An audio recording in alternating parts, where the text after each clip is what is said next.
Madame la ministre, monsieur le rapporteur, madame la présidente de la commission des affaires économiques, mes chers collègues, depuis bien longtemps, le Sénat, par la voix de la commission des affaires économiques, a alerté sur la perte de compétitivité de l'agriculture française. Le travail de nos agriculteurs nourrit l'excellence de nos filières agroalimentaires, mais les boulets sont trop nombreux et sapent leur compétitivité. Les politiques climatiques engagées par l'Union européenne sont légitimes et ambitieuses par rapport aux enjeux, mais ne doivent pas induire une séparation entre les producteurs et les 450 millions de consommateurs. La confiance dans l'alimentation reste capitale pour nos agriculteurs. Nombreux sont ceux qui veulent laver plus blanc que blanc, et la France, cherchant sûrement à bien faire, a très largement surtransposé les directives européennes. Les parlementaires et la représentation française l'ont fait avec la certitude que nos partenaires européens partageaient cette croyance. Surtransposition, interdiction arbitraire de produits phytosanitaires, définition trop contraignante des zones humides, impossibilité de préserver la ressource en eau. Nous ne pouvons plus laisser autant de distorsions de concurrence à l'intérieur même de l'espace européen, qui, je le rappelle, est la zone la plus écologique du monde. Alors, mes chers collègues, je remercie publiquement les sénateurs Duplomb et Menonville. Oui, vraiment, sincèrement, merci. Parce que cette proposition de loi est la première et la seule à répondre aux attentes des agriculteurs et des producteurs français.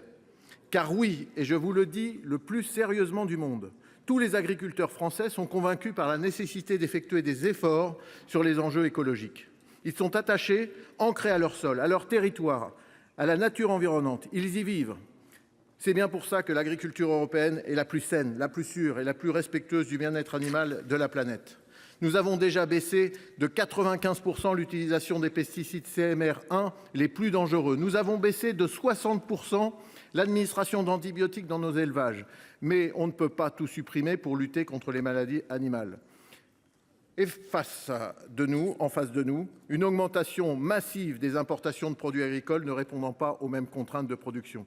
60 % sur les fruits, 40 % sur les légumes. Je ne vous parle même pas de l'emblème des importations du poulet. Madame la ministre en a déjà parlé de nombreuses fois. Bientôt, nous aurons fini de stagner. La France garde sa place de 6e exportateur mondial de produits agricoles et agroalimentaires. Nous étions 2e il y a 20 ans. La chute... nous ne pourrons plus l'enrayer. Notre balance commerciale de produits agricoles, excédentaire de 5 milliards d'euros, s'est déjà repliée de 43 %. Alors, depuis plus d'un an, les agriculteurs manifestent, en souffrance depuis bien plus longtemps encore. Les agriculteurs nous disent systématiquement « laissez-nous faire notre travail. Notre métier est de bien vous nourrir durablement avec des produits sains et de qualité. » Nous n'avons pas besoin qu'on nous explique le fonctionnement de la nature, des animaux, des végétaux et des biotopes, de la biodiversité. J'ai cité la biodiversité, M. Jadot, qui compose nos campagnes. Nous y sommes nés, nous y vivons. Aucun agriculteur ne dit que toutes les pratiques sont parfaites, que rien ne doit évoluer. Ils disent tous vouloir faire des efforts. Ils en font déjà énormément. Mais comme Rome, l'agriculture de demain ne se transformera pas en un jour. Tout le monde est prêt à applaudir les grandes déclarations pour changer les choses lors d'une crise. Mais hélas, nous attendons encore les actes. Les agriculteurs attendent, nous leur avons fait beaucoup de promesses, suscité beaucoup d'espoir, et depuis un an, une dissolution, 4 premiers ministres, le désespoir est insondable. Encore un suicide dans mon canton, 2 en Indre-et-Loire ces derniers jours. Je ne supporte plus, nous ne supportons plus ce décompte macabre. Le PLOA, bien qu'incomplet, est toujours en discussion. Les simplifications promises par le gouvernement Attal attendent que l'administration accepte enfin de réduire le réglementaire et de produire arrêtés et décrets. Nous ne produisons, Madame la Ministre, que du rien. Et à cause de cela, l'agriculture part dans le décor. Notre ambition paraît tellement légitime, tellement simple à mettre en œuvre. Et pourtant, le constat est terrible. Les gouvernements sont tétanisés par la peur des attentes sociétales, tétanisés par la peur des sondages. Voilà seulement... Aujourd'hui, tout le monde est coincé dans une temporalité qui nous échappe. Le salon de l'agriculture arrive et la mauvaise volonté va finir par se voir. Pour nous, parlementaires, c'est déjà bien visible. Pas de marche arrière. Vous crantez la ceinture qui étrangle l'agriculture et cela commence à se voir. Tout est excuse pour la décroissance, la sanctuarisation de la France, la mise sous le joug de la protection des protections et tout est excuse pour détruire l'agriculture, nous l'avons bien entendu. Alors aujourd'hui, c'est le moment du courage. C'est le moment pour nous, parlementaires, de sortir de l'émotion théâtrale simpliste qui nous est faite. Le courage commence ici et devra continuer à l'Assemblée nationale.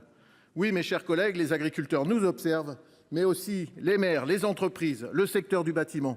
Car si nous échouons sur l'agriculture, nous échouerons demain sur toutes les autres simplifications dans ce pays.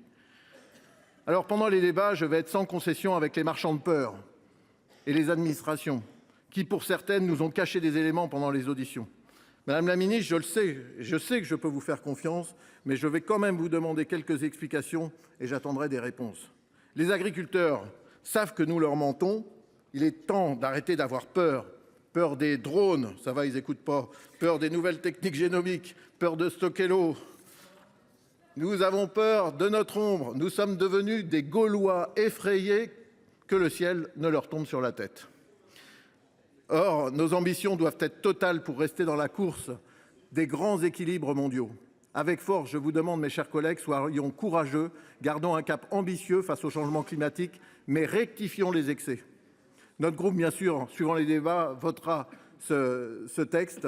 Mais aujourd'hui, c'est le moment de vérité pour nos agriculteurs, mais aussi pour la France.